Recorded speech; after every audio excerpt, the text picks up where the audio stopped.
My name is David Hundeyin. I'm an investigative journalist from Nigeria, and I'm constrained to send out this public appeal to the Ghanaian government, to the Ghanaian President Nana Akufo-Addo, the Ghanaian Minister of the Interior, Honorable Ambrose Derry, and to the Chair of the Ghana Refugee Board, Prof. Kenneth Atafua. I fled Nigeria in 2020, and I applied for asylum in Ghana in early 2021. In May 2022, I was granted refugee status in Ghana. Consequently, I was also issued a Ghanaian refugee travel document, a refugee passport, which I have subsequently used extensively to travel across Africa and around the world. Now, last month, when there was the ongoing back and forth between those who wanted to go to war within the ECOWAS bloc, those who wanted to go to war with the coup regime in Niger, and those who didn't, something happened. The Nigerian president, Bola Ahmed Tinubu, made a move to deploy Nigerian special forces illegally into Nigerian territory to enforce a no-fly zone, which is a euphemism for essentially staging a military attack, an unprovoked military attack against an independent sovereign nation and a friendly country to Nigeria. As was expected, most people in the Nigerian government, in the Nigerian military, and in the citizenry at large weren't at all on board with this. But Mr. Tinubu was clearly desperate to start this war with Niger, a war that nobody wanted.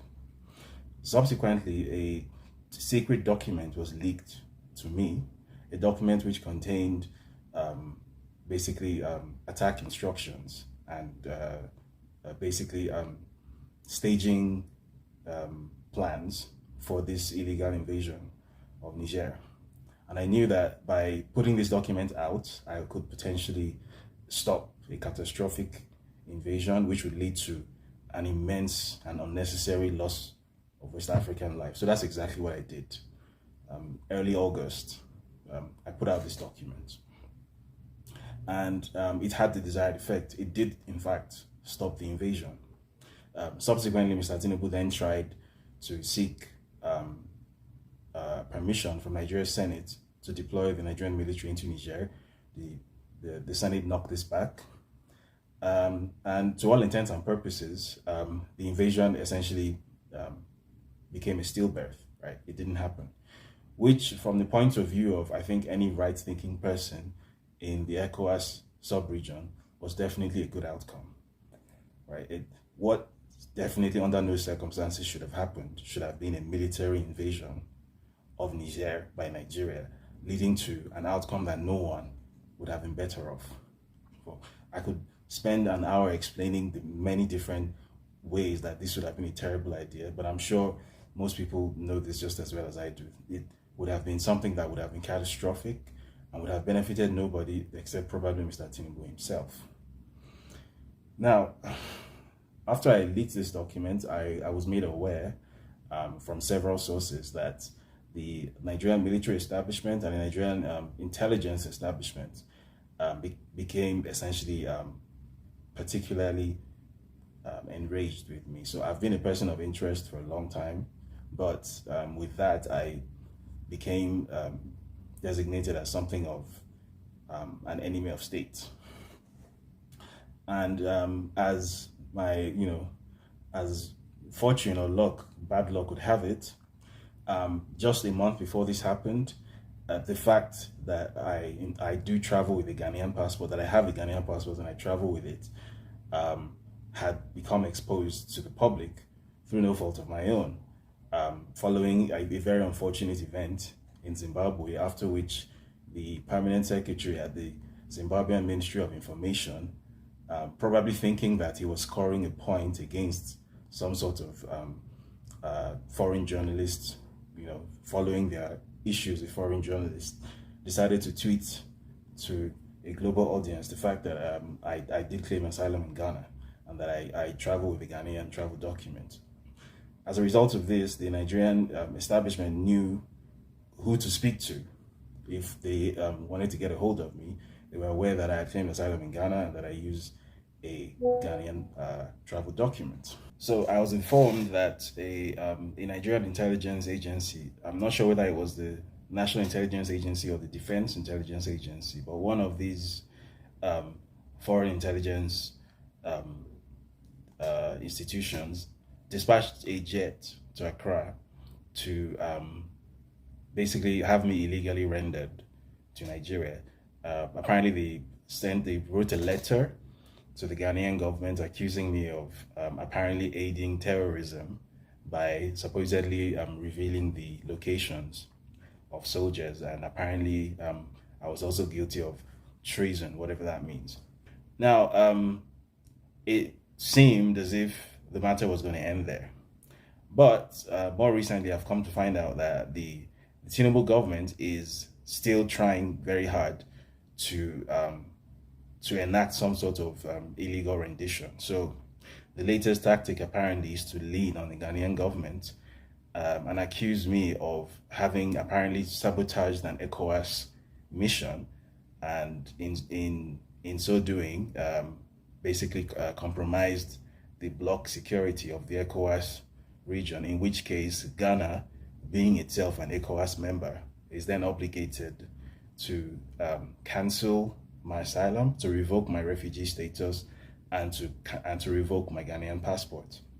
The Nigerian government's hope is that in revoking my passport, whatever travel privileges or visa or residency privileges I enjoy anywhere in the world will be compromised, and as a result, it will then be more possible for them, using the various avenues that are available to obviously a nation state, to have somebody extradited or to have somebody illegally rendered. In this case, a journalist who fled the country because of his work and claimed political asylum in another country and gained full refugee status.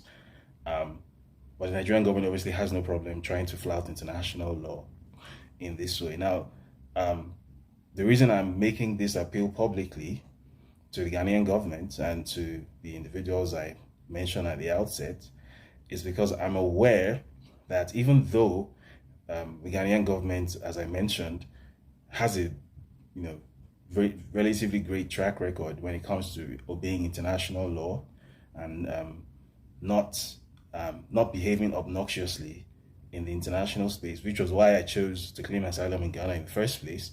I'm also aware that there's a limit to which Ghana might be able to resist the cajoling or the bullying of Nigeria, which obviously exerts a lot of influence over the Ghanaian government.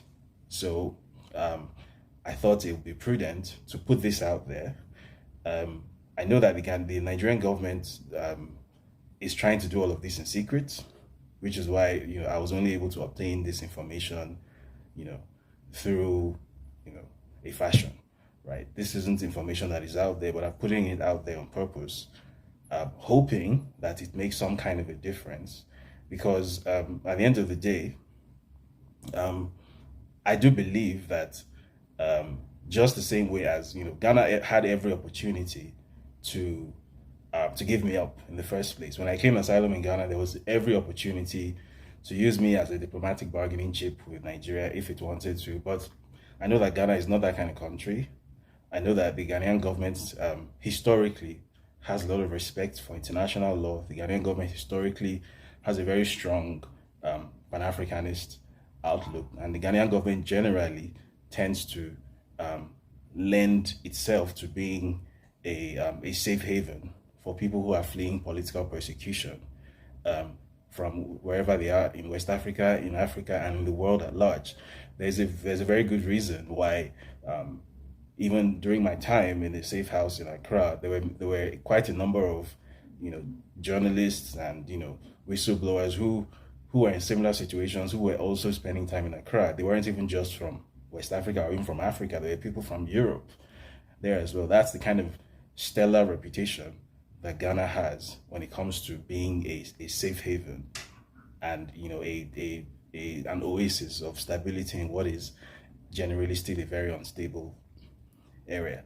So I want to urge the Ghanaian president, President Nana Akufo-Addo, the Ghanaian Interior Minister, the chairman of the Ghana Refugee Board, um, the Ghanaian Immigration Services, all of whom are apparently being linked on by the Nigerian government, to consider not only obviously the fact that I have been obviously granted full refugee status in Ghana, and the Nigerian government is trying to make Ghana blood guilty, right? The Nigerian government is trying to get Ghana to break international law so as to find a way to have me return to Nigeria. And the entire purpose of having me return to Nigeria is to even a personal score, because the person who is apparently the president of Nigeria now, as I'm sure everyone is aware, has a personal bone to pick with me, because I am the journalist who is responsible for essentially destroying whatever false reputation he was trying to build in the international space. I am the journalist who revealed that Bola Ahmed Tinubu is a drug trafficker and is a certificate forger, both of which are about to have a significant impact on his continued stay in office. This is an attempt to settle a grudge, using a sovereign country, which is Ghana, as a sort of blunt force tool to get at one individual. This is the exact kind of behavior that the Nigerian state was renowned for during the 80s and the 90s under the military era. And at that time, some of these very people who are in power now, including the supposed president in power right now, did actually find some sort of refuge, safe refuge and haven in Ghana. Right? And I'm sure the Ghanaian intelligence agencies, the Ghanaian security services, the Ghanaian immigration services obviously have records of all of these. Ghana has a long and storied relationship with Nigeria in so many ways. Specifically when it comes to serving as a safe haven for people fleeing political persecution in Nigeria. Without the support and hospitality of Ghana and of the Ghanaian government, a lot of the work I've been able to accomplish over the past few years could never have been done. I might not even be alive. Right? The Ghanaian government has been nothing but honorable in its dealing. So I want to urge the Ghanaian president to resist the temptation to allow an illegitimate Nigerian president to push Ghana into breaking international law. I obviously don't need to mention that there's a law called the Law of Refoulement, which forbids the illegal repatriation of political refugees back to the country that they fled from, where they are going to face, persecution. It's very well known that if for whatever reason I were to be returned to Nigeria, I would not survive it. This is not a secret.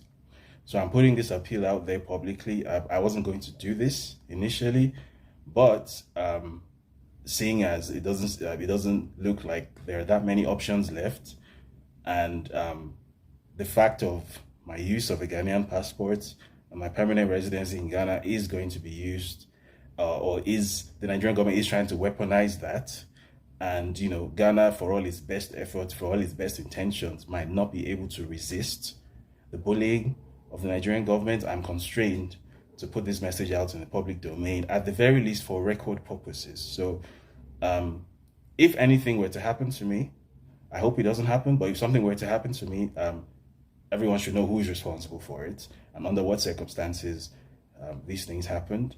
The Ghanaian government, as I said, has been nothing but good to me. The Ghanaian government has behaved excellently, historically and presently. I hope that continues. I hope it's able to resist the tactics of the Nigerian intelligence agencies, the NIA, the DIA, the DSS, which are parts of the erstwhile, the infamous NSO security organization, which used to carry out this exact sort of illegal international activity back in the 80s, because apparently that's the era that we've gone back to now. But in the event that the Ghanaian government isn't able to hold Nigeria off, and my Ghanaian passport is revoked, my Ghanaian